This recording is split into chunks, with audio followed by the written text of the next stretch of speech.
आप सब sport coach हैं सारे लोग यहाँ पर? कितने लोग स्पोर्ट कोच किसी भी तरह के स्पोर्ट्स में? सब मेरे साथ हैं। मुझे जस्ट 15 मिनट दीजिए, मैं कुछ भी आपको नहीं सिखा सकता, आप सब अपने गेम्स के मास्टर हैं, लेकिन मैं जो भी कुछ करके जाऊंगा, वो लेक्चर जो भी मैं यहाँ देकर जाऊंगा, वो आपके भीतर कुछ बदलाव लेकर जाएगा, तभी मैं उसे सक्सेसफुल मानूंगा। तो 15 मिनट मुझे अपने साथ दीजिए और इस हॉल को थोड़ी उसी एनर्जी से भरिए जो कि आप करते हैं अपने स्टूडेंट्स के लिए। क्या करते हैं? चीयर अप करने के लिए बोलते हैं। तो एक बार जोरदार तालियां सबके लिए। ये तस्वीर आप देख रहे हैं, इस पर मैं बोलूंगा। उसके पहले ये जो स्पोर्ट कोचिंग है ना, वो जो प्रोफेशन है, ये बड़ा यूनिक प्रोफेशन है। एक तो नोबल प्रोफेशन है क्योंकि टीचर जैसा है, शिक्षक है, गुरु है आप सब द्रोणाचार्य के समय से। लेकिन ये सबसे ज्यादा यूनिक इस एक फैक्टर की वजह से हो जाता है कि एक बच्चा जो कि 12th में है और पीएमटी देता है, 3 बार अटेम्प्ट में सिलेक्ट नहीं हुआ, 4 में नहीं हुआ, फिर वो डॉक्टर कभी नहीं बन सकता। बन सकता है? नहीं बन सकता। आईएएस नहीं बन सकता, कोई भी और प्रोफेशन में नहीं जा सकता। स्पोर्ट कोच एक ऐसा प्रोफेशन है जो अपने स्पोर्ट जीवन में कम सफलता या जहां तक वो पहुंचना चाहता था वहां तक ना भी पहुंच पाए तो भी दोबारा एक बार वही जिंदगी जीत पाता है, जो आप खुद के लिए नहीं, अपने स्टूडेंट के लिए, उसी जज्बे के साथ। तो ये जो फैक्टर है, ये आपको सारे दूसरे प्रोफेशन से अलग बनाता है, जहां की आप जिंदगी को दूसरा शेप दे रहे होते हैं दूसरों की, साथ ही साथ में देश के लिए मेडल जीत रहे होते हैं। तो पहली बात तो ये कि क्या फैक्टर्स हैं जो हमारे जैसे छोटे शहरों से मधु जी जैसे इंटरनेशनल प्लेयर बेहद कम निकल पाते हैं। है सच्चाई है कि नहीं है? सच्चाई है। वही धोनी है झारखंड से, वो भी बड़ी छोटी प्लेस है। तो उन फैक्टर्स पर मैं बात करूंगा कि कहां पर प्रॉब्लम है। आत्मावलोकन किसी भी समाज, किसी भी व्यक्ति, किसी भी राष्ट्र के लिए बेहद जरूरी है। तो हम थोड़ा सा आत्मावलोकन करेंगे और पहचानेंगे अपनी कुछ ताकत को। ये जो तस्वीर है, ये बहुत कुछ कह रही है। ये लड़का जंप करके दूसरे साइड जाना चाह रहा है, सपोज। ओके, अभी तस्वीर से क्या लग रहा है? गिर जाएगा या पहुंच जाएगा? लग रहा है गिर जाएगा, शायद लग रहा है। ठीक है, कमी कहां पर है? पहली बात, ये जज्बा कि मुझे पार करना है, ये उसमें है। ठीक है, लेकिन उसको किस पॉइंट से स्टार्ट लेना है, कितना स्टैमिना लगाना है, कितनी पावर जनरेट करनी है, अभी राइट नाउ वो कूदने के लायक हो गया या नहीं हो गया, उसको किस तरह का न्यूट्रिशन लेना है वहां तक पहुंचने के लिए, ये सब बताने वाला कौन है? कोच है। और ये जज्बा जगाने वाला कौन है? वो कोच है। तो कमी कहां पर है? पहला स्टेप जो है वो है सपने के स्तर पर। हम छोटा सपना देखते हैं। ज्यादातर स्पोर्ट पर्सन इंडिया में मैं देखता हूं कि क्यों स्पोर्ट पर्सन बनते हैं? नौकरी पानी है, रेलवे में नौकरी पा जानी है, ऑर्डिनेंस फैक्ट्री में पानी है। सपने के स्तर पर ही हम हार जाते हैं। ये देखिए, जिंदगी यदि है ना, कोई भी सफलता, बड़ी सफलता यदि कोई वटवृक्ष है तो उसकी शुरुआत कहां से? एक छोटे से बीज से। और ओलंपिक या कोई भी इंटरनेशनल मेडल स्टार्ट होता है उस छोटे से बीज जिसका नाम है सपना। पहली बात तो ये कि मैं बहुत सारे कोचेस से इस बीच मिला हूं क्योंकि मेरे बच्चे स्पोर्ट्स में इंटरेस्टेड थे। मैंने देखा जबलपुर में हम पहले ही हार माने हुए। मैं कुछ कोचेस के पास जहां जहां भी गया, हो सकता है जिस स्पोर्ट्स में मैं गया उसमें आप में से अधिकतर नहीं होंगे ऐसे, बट ये मुझे दिखा कि उनमें से कुछ मानते थे कि हमारे साथ पार्शियलिटी हुई, कुछ मानते थे कि हम उतना अच्छा नहीं कर पाए, पेरेंट्स ने साथ नहीं दिया, बहुत सारे ऐसे फैक्टर्स। तो ये आगे भी जारी रहेंगे। तो वो वही डिमोरलाइज होकर अपनी सारी स्ट्रेटजीज बनाते हैं और कोचिंग दे रहे होते हैं सिर्फ नौकरी और रोजी रोटी कमाने के लिए। जिस दिन आप अपने जज्बे में बड़ा मेडल लाने की सोचेंगे, उस दिन से आपकी जीत शुरू होगी। कोच कितने स्टूडेंट हैं आपके पास, इससे सफल नहीं माना जाता। जैसे मैं डॉक्टर हूं, मैं इस बात में सफलता नहीं देखता कि मेरे पास कितने पेशेंट्स की भीड़ आ रही है। हम ज्यादातर उन्हीं डॉक्टर को सफल मानते हैं ना जिनके पास भीड़ बहुत आ रही है। डॉक्टर की सफलता तब है जबकि उसके पास आने वाले लोग बीमार ही ना पड़ रहे हो। इसी तरह से कोच की सफलता तब है जबकि उसके पास जो भी स्टूडेंट हैं उनमें किलिंग इंस्टिंक्ट हो, जीतने के लिए जीतना है, जज्बा हो, दिन रात जितनी मेहनत करनी हो कर सके, उनके सपने ना मरे। यदि कोच सपनों को जिंदा रख पाता है स्टूडेंट के और डायरेक्शन दे पाता है तो वो सफल कोच है। सिर्फ भीड़ से सफलता हासिल नहीं होती। ठीक है, तो ये तस्वीर थी। इसके बाद मैं आपको एक बहुत ही अद्भुत खिलाड़ी की एक बेहद अद्भुत कहानी सुनाना चाहूंगा। सुनिए आप लोग, इतनी छोटी आवाज में नहीं, हाँ या ना, वंडरफुल। तो ये कहानी है कैरोली की। कैरोली, किसी ने नाम सुना कैरोली का? कैरोली हंगरी के खिलाड़ी थे। ये बात है 1935 के राउंड की, 1935। हुआ क्या दरअसल कि ये आर्मी में थे हंगरी के, और शूटिंग अकेला एक ऐसा स्पोर्ट है जो पहले ओलंपिक से शामिल है और कभी भी उसको हटाया नहीं गया ओलंपिक से। तो 1935 में ये शूटिंग किया करते थे आर्मी में, और इन्हें लगा कि मैं बहुत अच्छा शूटर बन सकता हूँ। एंड धीरे धीरे उन्हें ये लगने लगा कि मैं ओलंपिक जो 1940 में आएंगे वो जीत सकता हूँ, क्योंकि वो नेशनल गेम्स में सबसे अच्छे शूटर थे। उनके साथ ही बोलने लगे थे तुम जैसा कोई नहीं है। और उन्होंने सोचा कि मैं राइट हैंड से शूटिंग करते थे, इस हैंड को दुनिया का सबसे अच्छा शूटिंग हैंड बनाऊंगा। ये उनका सपना था, जो मैंने बताया ना कि बीच क्या है, सपना। उस वक्त तो नहीं थे वो ओलंपिक चैंपियन, उस वक्त नेशनल चैंपियन भी नहीं थे, बट सपना था कि मैं इसे अपना बेस्ट शूटिंग हैंड बनाऊंगा। हुआ क्या, 1935 से 1938 तक खूब मेहनत करते रहे और बेस्ट शूटिंग हैंड बना दिया। बस इवेंट की कमी थी। सारे उनके जो भी नेशनल चैंपियनशिप सब में रिकॉर्ड्स को तोड़ रहे थे, इंटरनेशनल। लेकिन एक हादसा हो गया उनके साथ। हुआ ये कि आर्मी में थे और राइट हैंड जब बॉम्ब का कुछ कर रहे थे, प्रैक्टिस कर रहे थे बॉम्ब से रिलेटेड, और राइट हैंड उनका उड़ गया बॉम्ब से, जिससे वो प्रैक्टिस किया करते थे। और क्या सपना था उनका, इस हाथ को सबसे बड़ा शूटिंग हैंड बनाऊंगा दुनिया का। खत्म, सब कुछ खत्म एक झटके में। ट्रीटमेंट चला 4-5 महीने, जितना भी ट्रीटमेंट चला। 2 रास्ते होते हैं ऐसे में जिंदगी के। एक वो जो जिंदगी भर के लिए रोते हुए बैठे और अपनी कहानियां सुनाए कि मैं कभी बहुत अच्छा शूटर था, मैं तो सारे रिकॉर्ड तोड़ लेता था, लेकिन मेरे साथ ये हादसा हो गया। अपने नाती पोतों को भी यही कहानी सुनाते रहे। एक ये तरीका रोते हुए। दूसरा, वो रिकवर करने के बाद शूटिंग गेम में जो लोग हों वो जानते होंगे कि शूटिंग के लिए 3 चीजें जरूरी हैं, brain, I and hand. Hand चला गया था, ब्रेन और आई थे। हैंड चला गया था लेकिन दोनों हैंड ही गए। उनके पास ये वाला हैंड था। He had started practicing again। उन्होंने फिर से प्रैक्टिस शुरू की, और अगेन जब नेशनल गेम्स आए हंगरी के, तो वो नेशनल गेम्स में मौजूद थे। तो उनके साथी लोग जो थे, जो शूटिंग किया करते थे, उन्होंने बोला वाह यार, तुम्हारा ये जज्बा हमें बहुत अच्छा लगा कि तुम्हारा शूटिंग करियर खत्म हो गया, बट लेकिन तुम हमारा हौसला बढ़ाने आए हो, तुम हमें चीयर करने आए हो। उन्होंने बोला भूल जाओ, चीयर करने नहीं आया, मैं तुमसे मुकाबला करने आया, मैं तुम्हें हराने आया हूँ, कॉम्पीट करने आया हूँ। एंड उन्होंने कॉम्पीट किया और क्या हासिल किया, कौन जीता होगा उसमें, नाम था कैरोली। कैरोली। कहानी यहाँ खत्म नहीं हुई। ये बहुत ही अद्भुत कहानी है और सच्ची कहानी है हमारे इंटरनेशनल स्पोर्ट्स की। इस कहानी को हर स्पोर्ट कोच को मन में बसाना चाहिए अपने स्टूडेंट्स को सुनाने के लिए, ठीक है। तो हुआ क्या कि कैरोली अब तैयार थे इंटरनेशनल में अपीयर होने के लिए, ओलंपिक में सिलेक्ट हो गए। लेकिन इस बीच एक और घटना घटी, और वो थी 1940 के ओलंपिक थे, सेकेंड वर्ल्ड वॉर। 1939 सितंबर में शुरू हुई सेकेंड वर्ल्ड वॉर, और ये ओलंपिक कैंसिल। सपना अगेन टूट गया। क्या करते, कुछ नहीं, प्रैक्टिस जारी रही उसी लेफ्ट हैंड से, और 1944 आ गया ओलंपिक का। और क्या हुआ, अगेन ये ओलंपिक भी कैंसिल। वो लड़का जो 28 इयर्स का था एक समय, कितने साल बीत चुके थे उसके, 8 इयर्स। नए लड़के आने लगे थे, यंग लड़के आने लगे थे, और ultimately 1948, 12 years after this episode, उनको ओलंपिक खेलने मिला।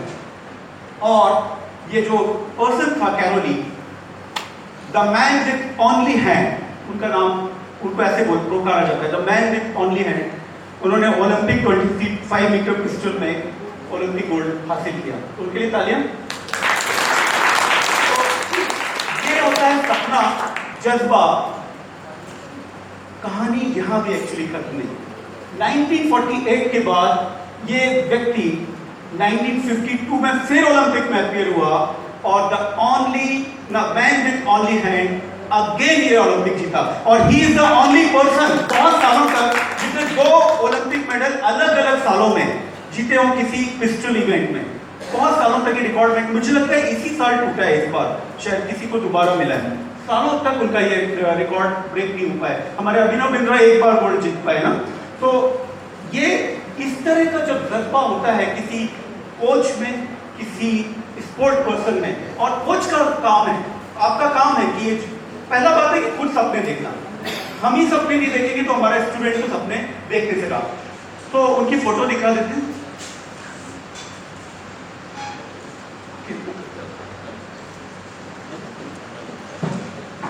देख रहे हैं कैरोलिन टका, the world's first shooter to win 2 Olympic gold medals in the 25-meter rapid fire pistol event.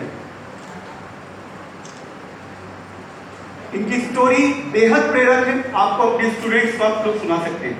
अब मैं आता हूं, ये देखिए रग्बी टीम के पहले जो कोच आप लोग जो करते हैं, हमेशा मोटिवेट करते हैं अपने स्टूडेंट्स को।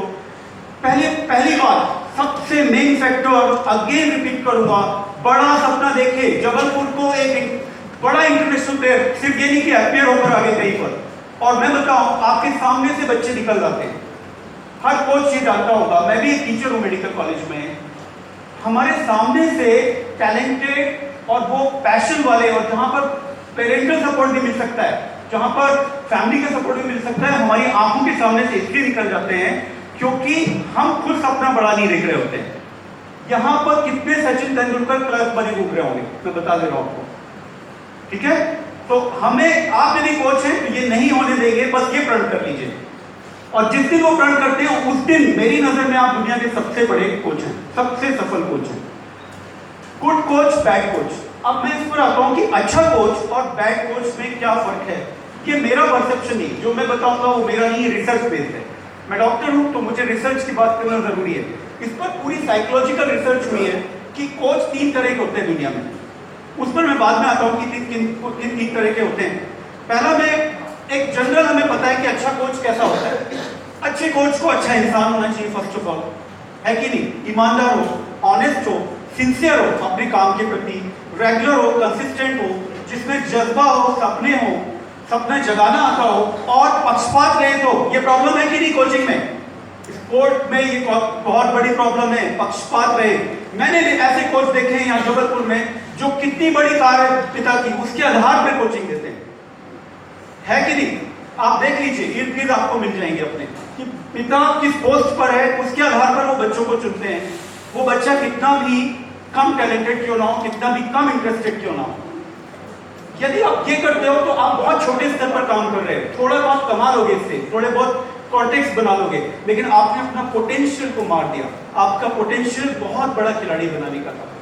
इंपार्शियल होना चाहिए, चाहे वो रिक्शे वाले का बच्चा हो, गरीब हो, कोई भी कास्ट का हो, कोई भी कलर का हो, इंपार्शियल होना चाहिए कोच को। हाँ, एक ही चीज होती है कोच पे, पक्षपात कब करता है वो? जब किसी बच्चे में टैलेंट दिख जाता है, वो पक्षपात नहीं। आचरेकर भी सचिन तेंदुलकर को लगातार बैटिंग करवाते थे 10-10 ओवर, बाकी सबको बॉलिंग में लगा देते थे कि तुम लोग आउट करके बताओ, स्टंप पे सिक्का रख दिया करते थे, और बोलते थे कि जो भी आउट कर लेगा उसमें सिक्का मिलेगा।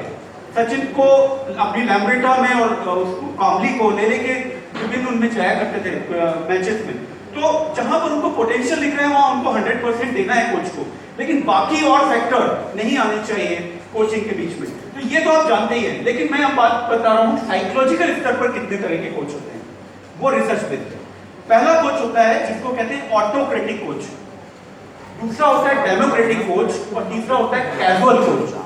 ऑटोक्रेटिक का अर्थ होता है तानाशाह कोच, ठीक है, जिसमें तानाशाही रवैया है। ओके, एक होता है डेमोक्रेटिक कोच, जो कि डेमोक्रेटिक बाद में बता दो, पहले कैजुअल कोच, तानाशाही कोच। दूसरा कैजुअल कोच होता है कि ठीक है, कर रहे हैं खेलने दो उसको, अपना कर रहे हैं ना, कर रहा है अपना, बैठ के बातें कर रहे हैं, यहाँ वहां गप कर रहे हैं, वो कैजुअल कोच होता है। आप देखेंगे अपने इर्द गिर्द, आप अपने ही दोस्तों में या अपने आप में भी झांकेंगे तो 3 वैरायटी में ही आपको ये मिलेंगे। ऑटोक्रेटिक कोच, दूसरा क्या था कैजुअल कोच, या उसको हिंदी में लापरवाह सही शब्द नहीं है, बट ठीक है लापरवाह कोच दे देते हैं। तीसरा कोच है डेमोक्रेटिक कोच। डेमोक्रेटिक कोच का अर्थ होता है ऐसा कोच जो लगातार अपने स्टूडेंट्स कि परफॉर्मेंस पर नजर रखा हुआ है, लगातार उनसे कम्युनिकेट कर रहा है, बातें कर रहा है, जब भी जरूरत हो उनकी कमियों को पॉइंट आउट कर रहा है, लेकिन बेइज्जत नहीं कर रहा। ऑटोक्रेटिक कोच बेइज्जत करता है। फर्क क्या है बेइज्जती में और गलतियां बताने में?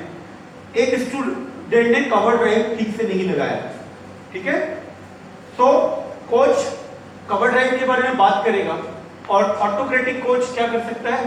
तू साले है ही घटिया, तो लापरवाह है, तू तो आलसी है, तू ये है, तू तो वो है, तेरे पिता ने क्यों भेज दिया तुम्हें यहाँ पर। ये डिमोरलाइजिंग वर्ड्स होते हैं। जब आप डिमोरलाइजिंग वर्ड्स यूज करते हैं अपने स्टूडेंट्स के लिए, तो सेंसिटिविटी का स्तर बच्चों में अलग अलग होता है। कुछ बच्चे बहुत संवेदनशील होते हैं, कुछ बच्चे थोड़े रफ होते हैं। तो मैंने देखा कोचेस ज्यादातर रफ टफ बच्चों को ही पसंद करते हैं, बट हो सकता है कि राहुल द्रविड़ बड़ा संवेदनशील सा बच्चा रहा हो सकता है, उसको एक संवेदनशील कोच की भी जरूरत है। उनको यदि आप डिमोरलाइज कर देंगे, उनका इंटरेस्ट उस बचपन में ही उस स्पोर्ट से खत्म हो जाएगा। मैं ऐसे स्पोर्ट कोचेस को जानता हूँ यहाँ जो मारते हैं बच्चों को, गंदी गालियों का उपयोग करते हैं।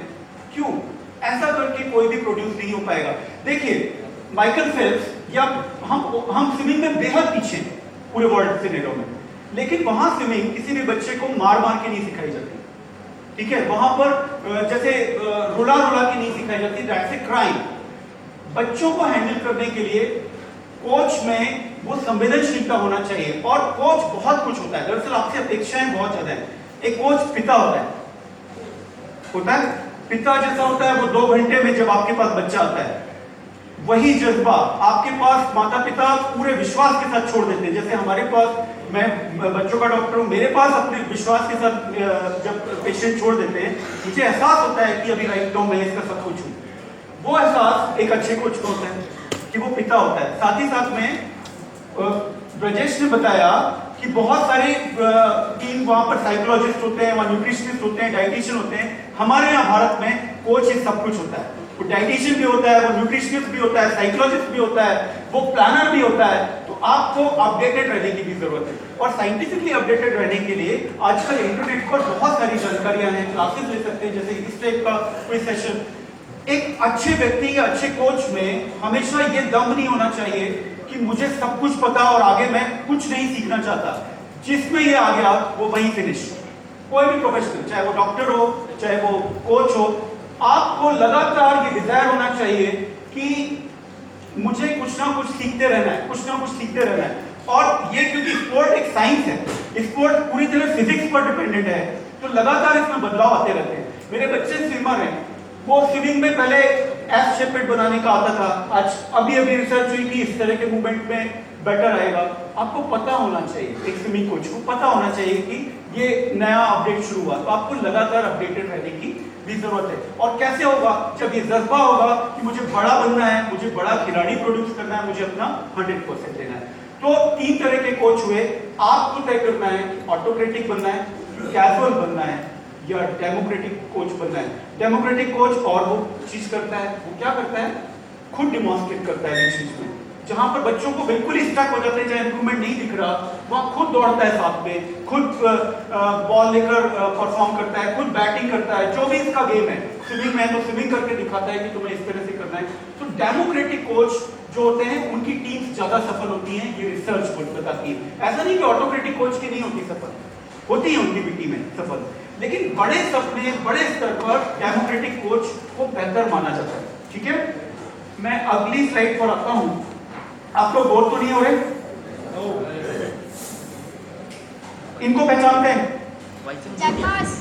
Yes, Jack Ma. Jack Ma. Jack Ma, ये है जैक मा। ये आपने अलीबाबा नाम की कंपनी सुनी होगी, चाइना की। ये उसके फाउंडर है। इनकी कहानी भी बेहद इंटरेस्टिंग है, जैसे मैंने कैरोली की बताई थी। जैक मा चाइना में, इनको इंग्लिश नहीं आती थी, बड़े लोअर मिडिल क्लास फैमिली के थे। इस समय दुनिया के 16वें सबसे अमीर व्यक्ति हैं। और इन्होंने जब कॉलेज में एडमिशन लेना चाहा तो इनको सारे कॉलेजेस में बहुत ही सड़े बेकार से कॉलेज मिल रहे थे। मतलब उनको चलना था हार्वर्ड, सपने ज्यादा थे। सपना था, क्या इंग्रेडिएंट था? सपना। पता कुछ नहीं था कि क्या बनेंगे, लेकिन पहला सब चीज थी कि बीज था, सपना था कि बड़ा बनना है। तो इन्होंने क्या किया, उस वक्त इंटरनेट का प्रादुर्भाव हो रहा था, लाइक ये 90s की बात है। तो इन्होंने, अच्छा KFC, जो आप KFC में खाना खाते हैं, KFC में 24 लोगों ने इंटरव्यू दिया था। 24 में से 23 लोग सेलेक्ट हो गए थे एक छोटे से जॉब के लिए, जैक मा रिजेक्ट हो गए थे। ठीक है, तो जिंदगी बहुत सारे मौके देती है और कोचिंग एक बहुत बड़ा मौका है आपको खुद बड़ा बनने और अपने खिलाड़ी, अपने देश, अपने शहर को बड़ा बनाने का। तो जैक मा रिजेक्ट हो गए थे केएफसी जैसी चीजों में, कॉलेजेस से रिजेक्ट हो गए। फिर इन्होंने बोला कि मैं इंटरनेट का कुछ एक कंसेप्ट लेकर आए और वहां पर इन्होंने 30 दोस्तों का एक ग्रुप बना के कि थोड़े थोड़े पैसे मिलाएंगे हम और करेंगे। 30 में से 29 दोस्तों ने बोला कि अब क्या बकवास आइडिया है, कुछ दम नहीं, कुछ भी बात कर रहे थे। 2 घंटे तक उनको लेक्चर लेके समझाया था। सिर्फ एक दोस्त जो था कन्विंस वो भी नहीं था, बस वो बोला कि यार तू कुएं में भी कूदेगा तो मैं कूदूंगा, मुझे नहीं पता, मुझे तेरा आइडिया नहीं पता, तेरा आइडिया नहीं सुनाई देता मुझे, तूने बोला है तो मैं करूंगा। और दोनों ने मिलके अलीबाबा कंपनी की शुरुआत की और ये कंपनी चाइना की सबसे बड़ी कंपनी, सबसे रिच पर्सन इन चाइना जैसे बड़े देश के और दुनिया के 16 गए। और इन्होंने कुछ बातें कही जो स्पोर्ट में हम लागू कर सकते हैं। Get used to rejection. Rejection और अपमान बहुत बार होता है स्पोर्ट पर्सन का, होता है बहुत सारे स्पोर्ट पर्सन का होता है, कोचेस का भी होता है, अथॉरिटी से होता है अनफॉर्चुनेटली। तो इसको रिजेक्शन को, अपमान को परवाह नहीं करनी, इसको ज्यादा लोड नहीं लेना उन्होंने कहा, क्योंकि उनको खुद बहुत रिजेक्शन मिले। Focus on culture, keep your dream alive. दूसरा point, keep your dream alive. आप सपने नहीं देखते, आप एक रोजी रोटी बस के लिए कुछ भी काम करते हो तो ठीक है, वो भी एक अच्छी जिंदगी है, वो भी अच्छी जिंदगी है, बट आप मधु यादव नहीं बन पाएंगे जबलपुर से, नहीं किसी और को बना पाएंगे, है ना। इग्नोर दी लिटिल मैन। छोटे लोग जो आपकी बेइज्जती करते, इग्नोर करते हैं कि तू क्या कर रहा है, इग्नोर कर दीजिए। गेट इंस्पायर्ड, इंस्पिरेशन लीजिए। अभी मेरा लेक्चर यदि आपको यूजफुल नहीं भी लग रहा है, टाइम वेस्ट भी लग रहा है, पर उसमें से भी कुछ छोटी मोटी चीजें शायद आप गेन कर सकते हैं उसको, तो इस तरह से हर वक्त कहीं ना कहीं से इंस्पायर होते रहिए। स्टे फोकस्ड, फोकस बनाकर रखिए, जैसा कि कैरोली ने रखा था। ये सारे बहुत सफल लोगों की निशानी होती है। Have a good name customer, ये तो उससे रिलेटेड है। हैव पैशन, लास्ट में जुनून रखिए अपने टारगेट के लिए। देखिए मैं एक डॉक्टर हूं, मेरी जिंदगी अच्छी चल रही थी डॉक्टरी में, क्यों मैं ये मोटिवेशनल लेक्चर्स देने लगा, उसकी वजह, फर्स्ट पॉइंट, मैं कभी 50 रुपए रोज में गाइडिंग किया करता था पचमढ़ी में।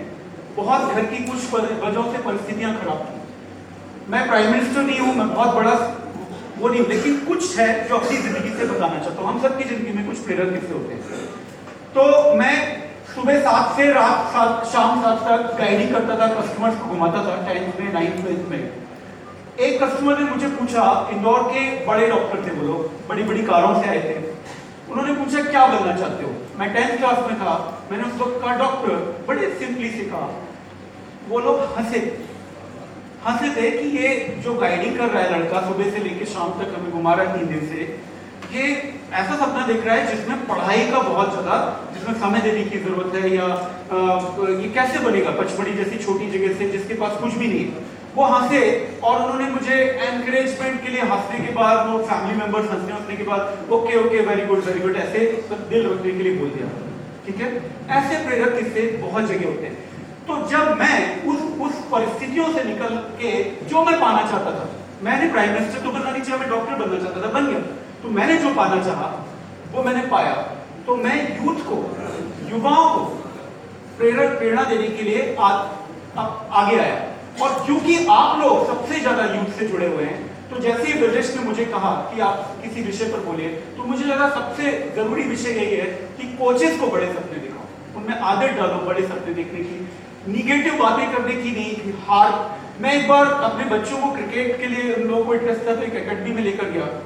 तो मैं चाहता था कि टैलेंट, मेरा मानना है कि टैलेंट बचपन से रिफ्लेक्ट हो जाता है। मधु जी सही होगा, बचपन से रिफ्लेक्ट होता होगा स्पोर्ट पर्सन का टैलेंट। तो वो किसी भी कोच को ये नजर पूरे टाइम रखनी चाहिए कि कौन इस लायक है। और जब एडमिशन लेते हैं बच्चे, तो शुरुआती 1 हफ्ते में एटलीस्ट ये देख लेना चाहिए, जैसे क्रिकेट है तो कि ये किसके लायक है, बैटिंग के लायक है, बॉलिंग, भले बाद में चेंजेस आ जाए।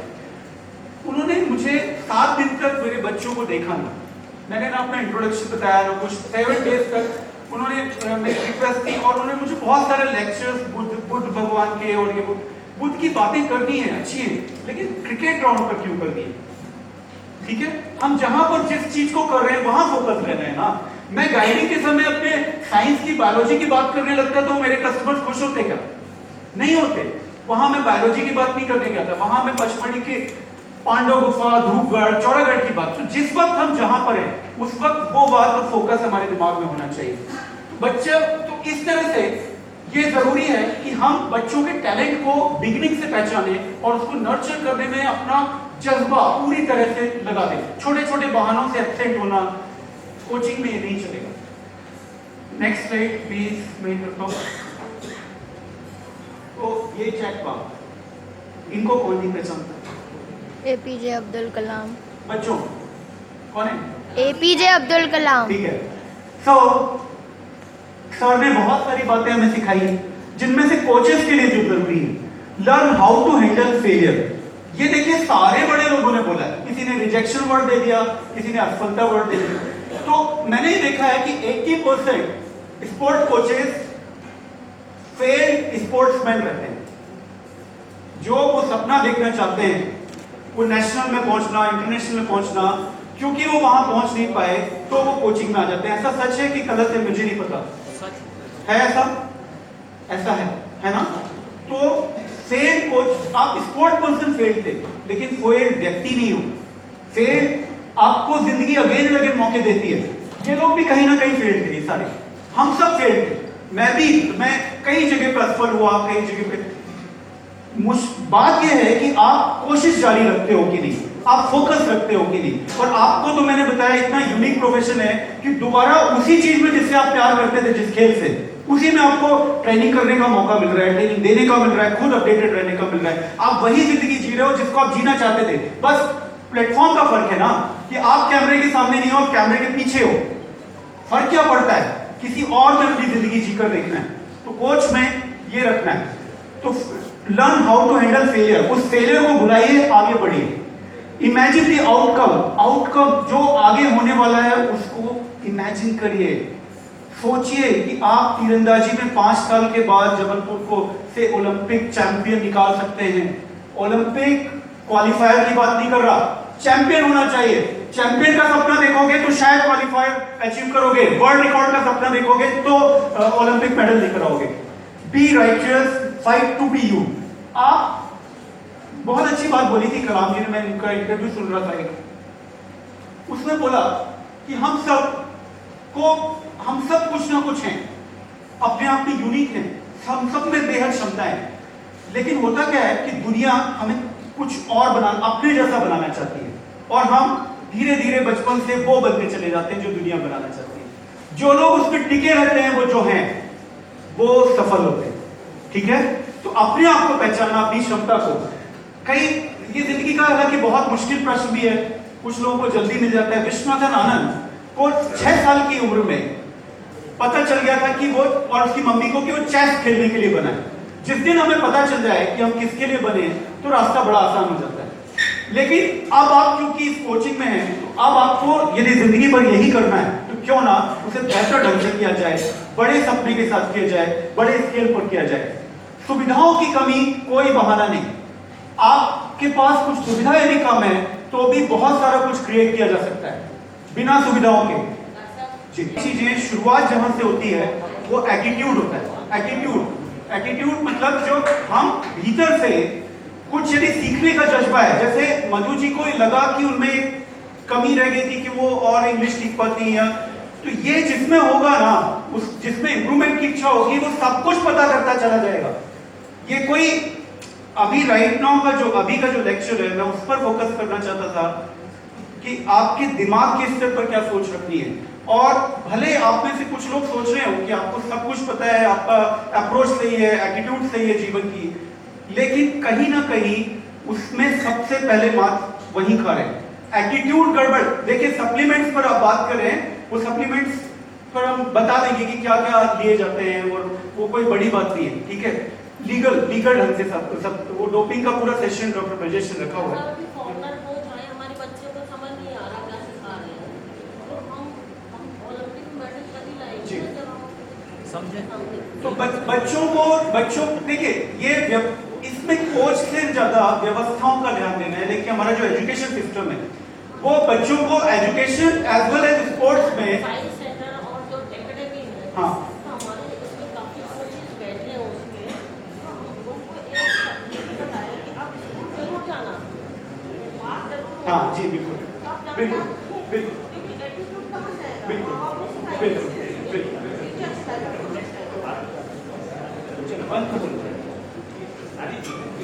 I don't know whether they are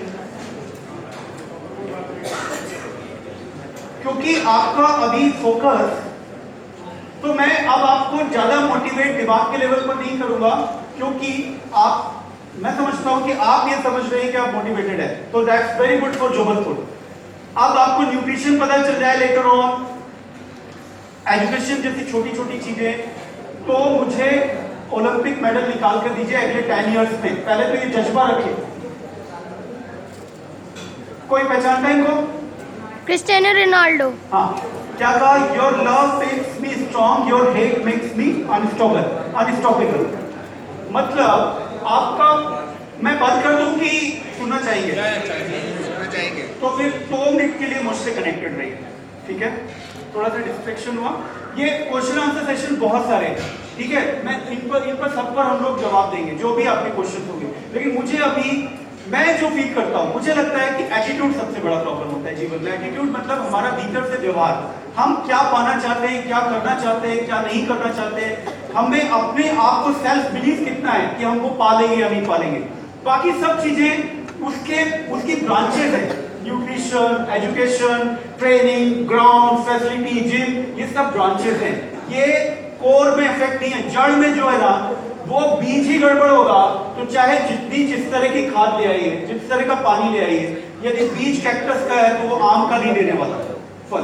तो आप अचानक से खाद और पानी की बात मत कीजिए, उसके लिए सेशन है खाद और पानी। अभी राइट नो बीज को तो समझ लीजिए। यदि आपने बीज को भी समझने के लिए रिजेक्ट कर दिया तो फिर भगवान ही मालिक है, मैं बोलूंगा, ठीक है? तो अभी क्रिस्टियानो रोनाल्डो ने जो कहा उसको मैं ट्रांसलेट कर देता हूं, समझा देता हूं। इतने बड़े फुटबॉलर है, आप यदि मुझसे नफरत करोगे, चिढ़ रखोगे, आप मुझे यदि प्यार करोगे तो मैं शक्तिशाली बनूंगा, आप मुझे प्यार करोगे मैं शक्तिशाली बनूंगा, लेकिन मुझसे नफरत करोगे तो मैं अनस्टॉपेबल हो जाऊंगा। ये जज्बा जो अपॉर्चुनिटीज आपको नहीं मिली, कोचेस को यदि एजुकेशन नहीं मिला तो कुछ परिस्थितियां रही होगी, उनके पेरेंट्स से रिलेटेड रही होगी, उनकी अपनी रही होगी। ऐसे ही तो नहीं हुआ ना कि वो नहीं लेना चाहते थे एजुकेशन, है ना?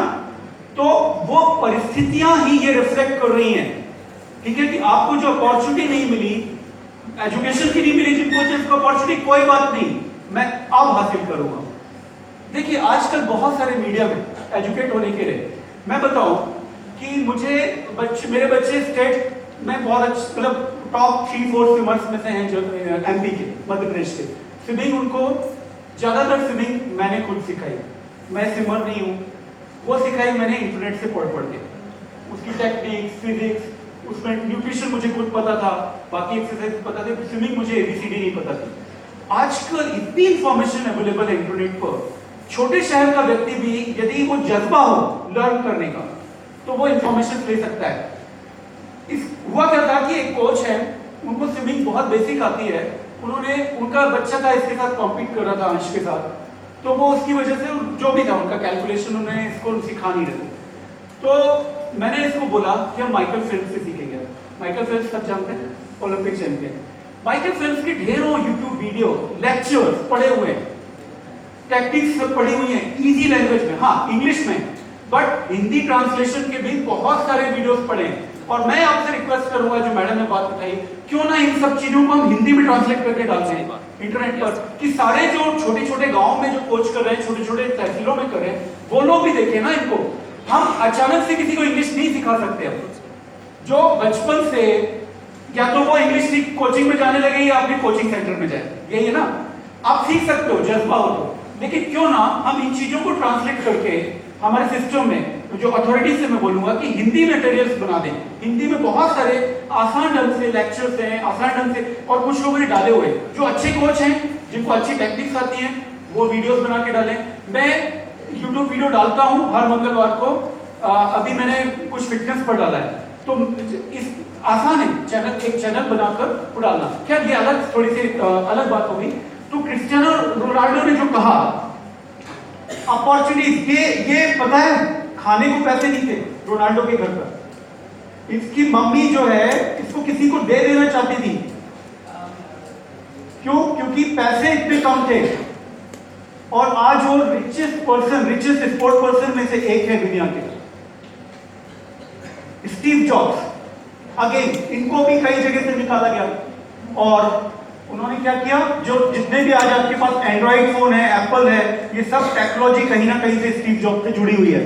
इन्होंने जो काम की बात बोली वो मैं एक आपके लिए लास्ट वाला बोल देता हूं। तो first one, don't live a limited life. मतलब अपने आप को सीमित करके मत रखिए, अचीव ज्यादा से ज्यादा करने की कोशिश कीजिए। दूसरा, स्टे हंग्री, स्टे फूलिश। मूर्ख रहिए और भूखे रहिए। भूख अचीव करने की भूख, जीतने की भूख, वो रखे रहिए। और आपका कंपटीशन जिससे है वो मैं बाद में बताऊंगा। ये कौन है? मोहम्मद अली। मोहम्मद अली, जिनके पास करेज नहीं है, हिम्मत नहीं है रिस्क लेने की, उनकी लाइफ बेकार है, वो ये कहा करते थे। ये कौन है? Stephen Hawkings. ये दुनिया के इस वक्त सबसे बड़े साइंटिस्ट हैं, सबसे बड़े साइंटिस्ट। इनको जब ये प्रोफेसर हो गए उस वक्त एक बीमारी डायग्नोज हुई, उसका नाम था motor neuron disease. Motor neuron disease में धीरे धीरे व्यक्ति पूरी तरह पैरालाइज होते जाता है, दिमाग काम कर रहा होता है और आज वो अपना हाथ भी नहीं ला सकते, पैर भी नहीं ला सकते, कुछ भी नहीं कर सकते, बोल भी नहीं सकते, ट्रेकोस्टोमी ट्यूब डली है।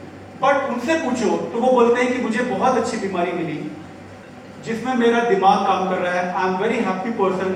और दुनिया की सबसे ज्यादा बिकने वाली किताब उन्होंने बनाई है स्टीफन हॉकिंग ने। तो सपने और जज्बे से जादू घटता है, वो जादू पहले अपने आप में जगा लें।